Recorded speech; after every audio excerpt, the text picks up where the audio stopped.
Hello friends, मैं के M Gupta आप सभी व्यूअर्स का अपने यूट्यूब चैनल पे हार्दिक स्वागत करता हूं। दोस्तों, ये हमारी इंग्लिश ग्रामर की जर्नी बहुत लंबे समय से हम आपके सामने आपको यूट्यूब वीडियोस के माध्यम से जो डिलीवर कर रहे हैं वो धीरे धीरे काफ़ी आगे का पड़ाव तय कर चुकी है। हम कई ग्रामेटिकल चैप्टर आपके लिए डिलीवर कर चुके हैं इस चैनल के माध्यम से, जो आपके कुरिकुलम के लिए, आपके सिलेबस के लिए, आपके कॉम्पिटिटिव एग्ज़ाम्स के लिए बहुत ही उपयोगी हैं। आज के इस वीडियो से मैं एक ही बहुत महत्वपूर्ण चैप्टर की शुरुआत करने जा रहा हूं आप सभी के लिए, जिसका कॉम्पिटिटिव एग्ज़ाम में तो बहुत बड़ा रोल है। साथ ही साथ ये वीडियो किसी स्कूल गोइंग स्टूडेंट के लिए, कोई कॉलेज गोइंग स्टूडेंट के लिए भी उतने ही इंपॉर्टेंट हैं जितने आपके लिए। तो ये वीडियो आप परिवार में किसी के साथ भी शेयर करते हैं तो उसको डेफिनेटली हर लेवल पे फ़ायदा होगा, चाहे वो कितनी भी छोटी क्लास में हो, चाहे बड़ी क्लास में, चाहे वो कितने भी बड़े कॉम्पिटिटिव एग्ज़ाम के अंदर अपीयर होने जा रहे हैं। तो ध्यान रखें, आप जितना इसको शेयर करेंगे उतना ही मैक्सिमम आप इसका लाभ दूसरों तक पहुंचा पाएंगे। आपने अगर हमारा चैनल अब तक सब्सक्राइब नहीं किया है तो इसे सब्सक्राइब कर लें, जिससे समय समय पर जो हम वीडियो आपको अपलोड करके देते हैं वो आपको मिलते रहें और आप उनसे वंचित ना रहें। दोस्तों, अगर वीडियो पसंद आता है आपको, अगर इसका कंटेंट, इसके अंदर दी गई जानकारी आपको अच्छी लगती है तो वीडियो देखने के बाद इसे लाइक ज़रूर करें, जो हमारे लिए एक इनकरेजमेंट का काम करता है। तो आज हम एक बहुत ही ग्रामर का महत्वपूर्ण चैप्टर आपके लिए डिलीवर करने जा रहे हैं, जिसका नाम प्रपोजिशन है। और प्रपोजिशन एक ऐसी चीज़ है जिसका नाम सुनते ही बच्चे कांपने लगते हैं, डरने लगते हैं, क्योंकि इसका एक फ़िक्स यूज़ उनके दिमाग में कभी भी नहीं आता है कि भाई हम किस तरीके से प्रपोजिशन का इस्तेमाल किसी भी कॉम्पिटिटिव एग्ज़ाम के अंदर जाके अच्छी तरह कर पाएंगे या नहीं कर पाएंगे। जब मैंने आपके आर्टिकल के वीडियो आपको डिलीवर करना शुरू किया था, तब मैंने आपसे कहा था कि जब आर्टिकल और प्रपोजिशन आप इस्तेमाल करने बैठते हैं तो मान लें कि ड्राइविंग सीट पे आप बैठे हैं और दूसरा आपको निर्देशित कर सकता है कि आपको ऐसा करना है, पर ड्राइविंग करते समय जो डिसीजंस होंगे वो आपके ही होंगे। तो प्रपोजिशन इस मायने में बहुत ही वाइड चैप्टर है और बहुत ही टिपिकल माना जाता है। जितने भी फॉरेन राइटर्स हैं उन्होंने इस चैप्टर के लिए एक नॉर्मल बात लिखी है कि भाई ये चैप्टर हर भाषा में, जो दूसरी भाषा में अध्ययन करने वाले हैं अंग्रेजी को, उनके लिए हमेशा एक टिपिकल बॉन्ड के रूप में आएगा सामने। तो इससे बचने के लिए आपको इसके ऊपर ऐसे कमांड करनी है, इसमें जो भ्रम है उनको दूर करना है और अच्छी से अच्छी नॉलेज गेन करनी है, जिससे कि एग्ज़ाम में आप अच्छी तरीके से ही ये चैप्टर क्या कर सकें, इम्प्लीमेंट कर सकें। तो प्रपोजिशन में सबसे पहली चीज़ आती है, मैं आगे बढ़ूंगा बाद में, पहले उससे बता दूं ये कठिन क्यों है। सबसे पहले तो प्रपोजिशन कठिन इस वजह से है कि बच्चे को पता ही नहीं होता है कि वाक्य में हम प्रपोजिशन का इस्तेमाल क्यों करते हैं। वो मैं अभी आपको डेफिनेशन के माध्यम से क्लियर कर दूंगा। दूसरा, आपको जो सबसे बड़ी चीज़ होती है दिमाग में, जो इसके अंदर आप फेस करोगे, क्योंकि कई ऐसे स्थान बनते हैं प्रपोजिशन में जहाँ पे आपको लगता है कि हमें दो में से एक प्रपोजिशन चुनने में दिक्कत आती है। ये प्रपोजिशन का सबसे टिपिकल पॉइंट है। अगर मैं बात करूं, जैसे मान लो कोई खाली स्थान आ रहा है और आपको लग रहा है इन लग रहा है, तो आपके दिमाग में ये भी चल रहा होगा कि यहाँ ऑन भी लग सकता है। उस स्थिति में अगर आप इन और ऑन में अंतर करना नहीं जानते हैं या नहीं समझ पाते हैं तो डेफिनेटली आपका जो आंसर है वो आप सही तरीके से नहीं दे पाएंगे। तो मेरा कहने का मतलब है, ऐसी परिस्थितियों को भी काबू करना आना चाहिए जहां आपके दिमाग में दो चीज़ें चल रही हैं और आपको उनसे बचना है। तो दो बिंदुओं पे हमें कमांड करनी है इस चैप्टर के अंदर, और मैं आपको इस चैप्टर को ट्रिकी वे में पढ़ाऊंगा। मतलब मैक्सिमम जो ट्रिक्स होती हैं वही मैं डिस्कस करूंगा आपके साथ इस चैप्टर में, जिससे कि आप रेगुलरली एग्जाम में जो चीज़ें होती हैं उन्हें अप्लाई कर सकें। तो यहाँ पे सबसे पहले बात आती है कि प्रपोजिशन का डेफिनेशन क्या है। तो इसके सामान्यतः दो डेफिनेशन होते हैं, वो मैं एग्जाम्पल से आपके सामने रखने जा रहा हूँ। प्रपोजिशन एक तरीके से ऐसी चीज़ है जैसे किसी डिश में स्पाइस, मसाले, कोई डिश बना रहे हैं, अगर हम कुछ मसाले भूल जाएं तो हमें पता लग जाता है तुरंत। खासकर जैसे नमक की बात करें तो नमक का तो बहुत बड़ा स्वाद होता है, कम या ज़्यादा तुरंत पता लग जाता है। तो प्रपोजिशन ऐसी चीज़ है, जब बैलेंस होती है वाक्य में तो इसकी कमी महसूस नहीं होती, और जैसे ही ये कम होगी वहीं पे आपको दिख जाएगा कि आपका ये वाक्य अधूरा है। मतलब एक ऐसी चीज़ है जो होते हुए ना के बराबर है और ना होगा तो वाक्य को ख़त्म कर देगा। जैसे इस सेंटेंस को देखें, यहाँ लिखा है एक कप टेबल पर रखा हुआ है, तो ये जो ऑन है यहाँ पे, ये यहाँ पे किसका काम कर रहा है, प्रपोजिशन का। अब मान लीजिए इस वाक्य का पूरा अर्थ निकल रहा है, अब यहाँ पे आप क्या करें, इस ऑन को हटा दें, ये हटा दिया तो ये वाक्य मीनिंगलेस हो गया, इसका कोई अर्थ नहीं निकलेगा। अब ये दोनों का संपर्क कट गया, मतलब एक छोटे से शब्द ने इस वाक्य के मीनिंग को ख़त्म कर दिया। तो अब इस मीनिंग को दोबारा लाने के लिए अगर मैं ये प्रीपोजिशन इस्तेमाल कर देता हूँ तो वाक्य का अर्थ हमें दोबारा मिल जाएगा। तो प्रीपोजिशन की डेफिनेशन इन्हीं में छुपी हुई है। अगर मैं इनको यूँ तोड़ दूँ, प्री और पोजीशन, प्री का मतलब पहले होता है और पोजीशन का मतलब क्या होता है, स्थिति। तो प्रीपोजिशन की पहली परिभाषा जो है वो ये है कि ये ऐसे शब्द होते हैं जो वाक्य में नाउन या प्रोनाउन से पहले आते हैं और उनकी वाक्य में स्थिति को स्पष्ट करते हैं, इसलिए इनका नाम ही प्रीपोजिशन पड़ गया। दूसरी परिभाषा क्या है वो भी देख लें एक बार।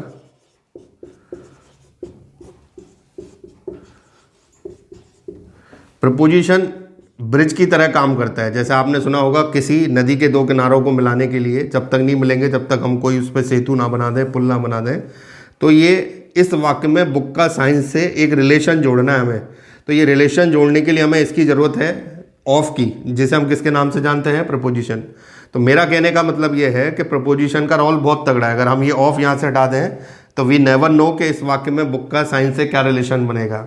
तो आप ये दो डेफिनेशन दिमाग में सेट कर लें। पहली, नाउन प्रोनाउन की स्थिति को स्पष्ट करना। दूसरा, वाक्य में एक नाउन का संबंध दूसरे नाउन से कनेक्ट करने के लिए। तो ये तो हमारे मन के डर को ख़त्म करने वाली चीज़ हुई कि प्रपोजिशन का इस्तेमाल क्यों होता है वाक्य में। अब हम इस चैप्टर को पढ़ेंगे कैसे। आर्टिकल्स को तो हमने 3 भागों में बांट के पढ़ा था। एक भाग में ए और एन रखा पार्ट में, एक में दा रख लिया, एक में नील आर्टिकल। यहाँ पे हम इसको अल्फ़ाबेटिकल ऑर्डर में आपको पढ़ाएंगे। अक्षरों के क्रम में जो जो महत्वपूर्ण प्रपोजिशन या जिनके महत्वपूर्ण उपयोग होते हैं वो हम आपके सामने डिलीवर करेंगे। उसके बाद लास्ट में जब हम जाएंगे तो कुछ महत्वपूर्ण चीज़ें भी आपको इस चैप्टर में डिस्कस करके बताएंगे। तो शुरुआत जो हम इस चैप्टर की करते हैं उसमें हम आपको एक बहुत शानदार पॉइंट डिलीवर करेंगे। वो पॉइंट इस अल्फ़ाबेटिकल ऑर्डर से अलग है और हर एग्ज़ाम में ये पॉइंट आपको बहुत अच्छे क्वेश्चन प्रोवाइड करेगा। सपोज करें आप ऐसे एग्ज़ाम में जा रहे हैं जहाँ 10 क्वेश्चन आ रहे हैं, तो मान लीजिए जो पहला पॉइंट मैं आपको पढ़ा रहा हूँ, कम से कम 2 से 3 क्वेश्चन निश्चित रूप से आपको उस पॉइंट से क्या होंगे, प्राप्त होंगे। तो ऐसी स्थिति में अब आप इस पॉइंट पर विशेष फोकस रखें जो मैं आपको पढ़ाने जा रहा हूँ। हेडिंग मैंने बोर्ड पर लिखा हुआ है, ध्यान से पढ़ें। ये हेडिंग कह रहा है एट, इन एवं ऑन का समय के संदर्भ में उपयोग। यहाँ इस हेडिंग से अर्थ ना निकालना कि हम ये 3 प्रपोजिशन पूरी पढ़ा रहे हैं आपको। ये तो जब अल्फ़ाबेटिकल ऑर्डर आएगा तो उसमें आपको मिलती रहेंगी समय समय पे। यहाँ पे सिर्फ हम इनका एक कंपैरिजन कर रहे हैं, किसके रेफरेंस में कर रहे हैं, समय के संदर्भ में। आपको पता है कोई भी व्यक्ति किसी भी कार्य को अलग अलग समय पे करता है और वो समय पे किए गए कार्य को हम 3 चीज़ों से बता सकते हैं। एट से बता सकते हैं, इन से बता सकते हैं और ऑन। तो यहाँ पे लिटरली मैं बात करूँ, मैं तीनों प्रपोजिशन को कंपेयर करूँगा कि कब समय के लिए हम एट लगाएंगे, कब इन लगाएंगे और कब हम किसका यूज़ करेंगे, ऑन का। तो यहाँ एक चार्ट मैं आपके सामने डिलीवर करूँगा, बनाऊँगा। उस चार्ट में सबसे पहले एट, इन और एन तीनों के उपयोग हम पढ़ लेंगे, तब हमारा अल्फ़ाबेटिकल ऑर्डर क्या होगा, स्टार्ट होगा। तो अब वो चार्ट मैं आपके सामने बनाना जा रहा हूँ। आप अपनी कॉपी या नोट्स बनाएं, उसमें वो चार्ट वैसे के वैसे बना लें जिससे कि कोई भी उपयोग आप मिस ना कर जाएं। तो देखते हैं, लेट्स सी। तो दोस्तों इस पॉइंट की ओर हम आगे बढ़ते हैं। जैसा मैंने बताया था, एट, इन और ऑन का समय के संदर्भ में उपयोग हम आपको कंपेयर करके बताएंगे। तीनों का अलग अलग अध्ययन है। अगर ये पॉइंट आपने कवर कर लिया ना तो किसी भी एग्ज़ाम में यूँ मान लें आप कम से कम 2 से 3 क्वेश्चन सुनिश्चित कर सकेंगे। क्वेश्चन पूछने का तरीका एग्जामिनर का रहेगा, उसका टेंशन आपको नहीं करना है। आपको टेंशन करना है कि हमें सही आता है। सही आता है तो क्वेश्चन कैसे भी पूछेगा हम उसका आंसर बड़ी आसानी से कर देंगे। तो मैक्सिमम इन तीनों में जो सबसे ज़्यादा समय के उपयोग हैं वो इनके हैं, तो इसलिए मैं इनसे शुरुआत कर रहा हूँ। कैसे शुरुआत कर रहा हूँ, मैंने एक चार्ट बनाया बाकायदा। यहाँ पे प्रपोजिशन चुनी है समय के लिए मैंने इन, और यहाँ सामने उसके एग्जाम्पल उसको एक्सप्लेन करने के लिए। अब एक एक पॉइंट में आपको मैंने पहले 3 उपयोग डिस्प्ले कर दिए हैं, मैं आपको इन्हें समझा देता हूँ। सबसे पहला जो पॉइंट आता है वो है सेंचुरी। अब ये किसी क्रिकेटर वाली सेंचुरी की बात नहीं कर रहा हूँ मैं बात कर रहा हूँ शताब्दी की। द स्पैन ऑफ 100 ईयर्स, यानी 100 साल का समय। 100 साल के समय को हम सेंचुरी कह सकते हैं। और अगर इसे वाक्य में समय के लिए रिप्रेजेंट किया गया हो तो हम इन लगा सकते हैं। जैसे मैंने एग्जाम्पल लिखा है, the Britisher first came to India in 60th century. तो ये यहाँ पे इसके लिए किसका यूज़ हो गया, इनका। ये उपयोग ऐसे हैं कि अगर एक बार आपने याद कर लिए तो फिर आपको ऑप्शन की भी जरूरत नहीं है, बिना ऑप्शन के भी आप बड़ी आसानी से उत्तर दे सकते हैं। सेकंड पॉइंट आता है डिकेड। इसका एक छोटा रूप है, ये 100 साल का समय होता है, ये है स्पेन ऑफ 10 ईयर्स। डिकेड का मतलब दशक होता है, यानी 10 साल के दशक को मिला के। जैसे मैं कहूँ 80 का दशक, नब हम पुरानी अपने दिनों में जाते हैं, अपनी स्टूडेंट लाइफ में जाते हैं तो हमें याद आ जाता है 80 का दशक, 90 का दशक के, वो 80 के दशक में सुपरस्टार थे। तो ऐसी स्थिति में डिकेड को अगर समय के लिए रिप्रेजेंट किया जाए, डिकेड को लिखने का तरीका क्या हो सकता है, जैसे ऐसे लिख दिया 60s, 70s, 80s, this is the way. ये वो तरीका है जिससे हम कोई डिकेड लिख सकते हैं। तो 10 साल के समय के लिए हम इनका यूज़ करेंगे। ये एग्जाम्पल आपके सामने है। India was facing great food grains problem in 60s। तो यहाँ पे हमने किसका इस्तेमाल कर दिया, इनका, ये डिकेड से पहले। तो दूसरा पॉइंट हमारा क्लियर हो गया समय के लिए। अब आते हैं हम तीसरे पॉइंट पे, ईयर यानी वर्ष। किसी भी ईयर को वाक्य में कार्य के होने के समय के रूप में बताया गया हो तो हम इनका उपयोग कर सकते हैं। जैसे हमने यहाँ लिखा C completed graduation from Rajasthan university 1990। तो ये यहाँ पे इसका तीसरा पॉइंट कंप्लीट हो गया। किसका इस्तेमाल हो गया यहाँ पे, इनका।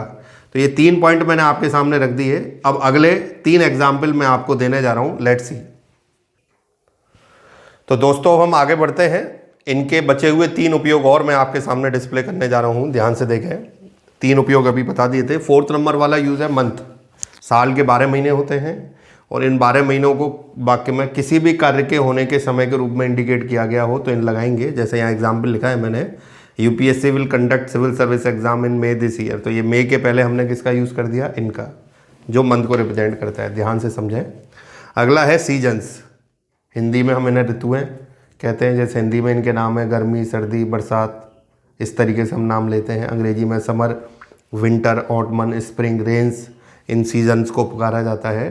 तो सीजन्स अगर वाक्य में किसी कार्य के होने के समय को दिखाते हैं तो इन लगा सकते हैं। जैसे मैंने वाक्य बनाया, many foreign tourist come to India in winter. तो ये विंटर से पहले हमने किसका इस्तेमाल कर दिया, इनका। अगला है 6 नंबर, लास्ट यूज है इसका। ये दिन के कुछ हिस्सों को व्यक्त करता है। जैसे हिंदी में हम दिन के कुछ हिस्से बनाते हैं, सुबह, दोपहर, शाम, रात्रि आदि। अंग्रेजी में एक दिन को 6 पार्ट में बांटा गया है। मॉर्निंग से शुरू करें, मॉर्निंग, नून, आफ्टरनून, इवनिंग, नाइट और मिडनाइट। तो इन 6 में से 3 हिस्से इनके खाते में जाते हैं और 3 जाते हैं ऐड के खाते में।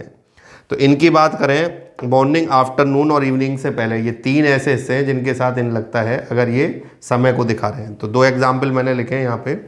ही daily goes for a walk in the morning, और मैंने लिखा है they often play chess in the evening. तो ये इनके समय के लिए उपयोग यहाँ पे अब कंप्लीट हो जाते हैं। अब समय के लिए हम अगली प्रपोजिशन लेने जा रहे हैं, वो है ऑन। Let's see.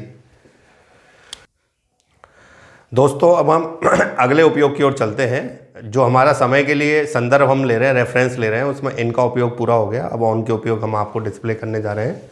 3 उपयोग हैं ऑन के समय के रेफरेंस में। बाकायदा मैंने प्रॉपर तरीके से डिस्प्ले कर रखे हैं। आपको भी मैं एक्सप्लेन करता हूँ एक एक करके, ध्यान से समझें। पहला उपयोग है, बहुत ही अच्छा यूज़ है, डेज ऑफ वीक, सप्ताह के दिन। 7 दिन होते हैं और ये किसी भी कार्य के होने के संकेत को बताते हैं, ऑन लगेगा। ये एग्जाम्पल छोटे मोटे एग्जाम्पल नहीं है, बड़े बड़े। ये भी एसएससी एग्जाम में आया हुआ क्वेश्चन है, ऑप्शन देके। अब यहाँ पे अगर आपको उत्तर नहीं आता है तो कुछ भी लगा दो, इन लगा दो, टू लगा दो, जो मन में आए। आता है तो सही उत्तर दोगे। तो डेज ऑफ वीक यहाँ दिख रहे हैं, banks do not open on Sundays. तो यहाँ ऑन का यूज़ किया गया संडेज से पहले, बिकॉज ये किसको रिप्रेजेंट कर रहा है, days of week. Second use आता है डेट। किसी भी कार्य के होने की तारीख को डिक्लेयर किया गया है सेंटेंस में, तो वहाँ पे ऑन लगाना है आपको। ये कह रहा था final match of this tournament will be played on 30 नवंबर 2020। तो ये एक पूरी डेट है जिससे पहले हमने किसका इस्तेमाल कर दिया, ऑन का। बहुत अच्छे यूज़ हैं ये दोनों, और बहुत ज़्यादा आते हैं एग्जाम में और गलती भी होती है, और इसको पढ़ने के बाद आप कोई गलती नहीं करेंगे। तीसरा सबसे फैंटास्टिक यूज़ है ऑन का, एनी फेस्टिवल और स्पेशल ओकेजन। अब यहाँ पे एक चीज़ आप ध्यान से समझ लीजिए, क्योंकि इसे रटने की जरूरत नहीं है। कहीं आप एक एग्जाम्पल लेके बैठ जाएं, we celebrate Diwali with great joy, और बोले सर यहाँ तो ऑन आ ही नहीं रहा, पर आपने तो बता दिया। सर जो बता रहे हैं उसको ध्यान से समझिए, क्योंकि वो ये कह रहे हैं कि इनका use in the reference of time, समय के लिए हुआ है। हम दीपावली मनाते हैं, इसमें कोई समय नहीं है, बट मैं ये कहता हूँ बच्चों को हर साल नए कपड़े दीपावली पे मिलते हैं, वो समय, वहाँ पे हमें ऑन का यूज़ करना पड़ेगा। तो फेस्टिवल कोई भी है, समय को इंडिकेट करता है, ऑन लगाएंगे। स्पेशल ओकेजन 2 तरीके के होते हैं। जैसे पर्सनल रेफरेंस में कोई कहेगा बर्थडे एनिवर्सरी आदि। और राष्ट्र के संदर्भ में बात करें तो इंडिपेंडेंस डे, रिपब्लिक डे, ये स्पेशल ओकेजन है, इनको अगर समय के लिए इंडिकेट किया गया है तो हम ऑन लगा सकते हैं। तो इसके 2 एग्जाम्पल हैं, he got a surprise gift from parents on his birthday, तो ये स्पेशल ओकेजन हो गया, ऑन लग गया, समय पे ये काम हो रहा है इसलिए लगा है। अगर खाली ये लिखता he celebrate his birthday every year तो कुछ नहीं लगेगा। यहाँ पे दूसरा example, children get new cloth on Diwali every year, तो वही चीज़ आ गई समय के लिए, यहाँ पे भी किसका यूज़ हो गया, ऑन का। अब हम लास्ट यूज़ पढ़ने जा रहे हैं, वो है एट का। लेट्स सी, देखते हैं। तो दोस्तों अब हम बचे हुए पार्ट का डिस्कशन आपके साथ करना चाहते हैं। अब हमारा बचा हुआ पार्ट है एट, समय के रेफरेंस में 2 प्रपोजिशन के बारे में, समय के यूज़ मैंने बता दिया आपको। तो एट के उपयोग और मैं आपको बता देता हूँ, जिससे ये हमारा पूरा चार्ट खत्म हो जाएगा यहाँ पे, और आपके लिए कम से कम 2-3 क्वेश्चन ये वीडियो देके जाएगा, ये तैयार हो जाएगा।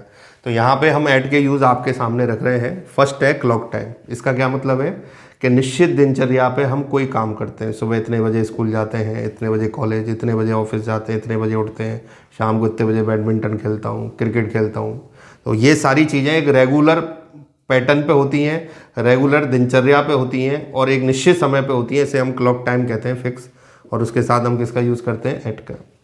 अगला है नून, नाइट एवं मिडनाइट से पहले। दिन के 3 हिस्सों के साथ हम इन लगा चुके हैं, मॉर्निंग, आफ्टरनून और इवनिंग। बचे हुए 3 जो हैं उसके साथ हम किसका यूज़ करेंगे, एट। एग्जाम्पल है, I saw him leaving home at midnight. यहाँ पे अब हम आ जाएं तीसरा point, that is holiday period, यानी अवकाश के दिन। जब भी छुट्टियाँ समूह में आती हैं, ये ध्यान रखना।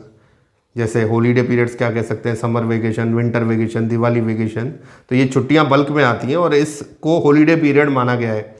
इस हॉलीडे पीरियड के लिए हम किसका यूज़ कर सकते हैं, एट का। हम कह सकते हैं children offer learn new activity at summer vacation. अगर ये खाली समर होता, ये भी ध्यान रखने की चीज़ है, तो इन लगता। अब वेकेशन शब्द जुड़ गया तो इसमें आ गया, इसकी वजह से यहाँ पे किसका यूज़ होगा, एट। तो दोस्तों ये चार्ट यहाँ पे अब आपका पूरा हो जाता है। आज हमने एक बहुत ही महत्वपूर्ण चीज़ आपके सामने डिस्प्ले करी है, जिसमें हमने एट, इन और ऑन का उपयोग करना आपको सिखाया। आगे भी ये क्रम जारी रहेगा। अगले वीडियो में हमारे साथ लगातार बनी रहिए। ये वीडियो आपको कैसा लगा, इसके बारे में अपनी राय कमेंट के माध्यम से ज़रूर दें, जिससे कि हम आपकी प्रतिक्रिया जान सकें और उसी के अनुसार हम कुछ चेंजेस अपने वीडियो में कर सकें। हमारे साथ जुड़े रहने के लिए और इस वीडियो को अंत तक देखने के लिए आप सभी का शुक्रिया। आपको अगर ये वीडियो अच्छा लगा हो तो लाइक ज़रूर करें। Thank you very much.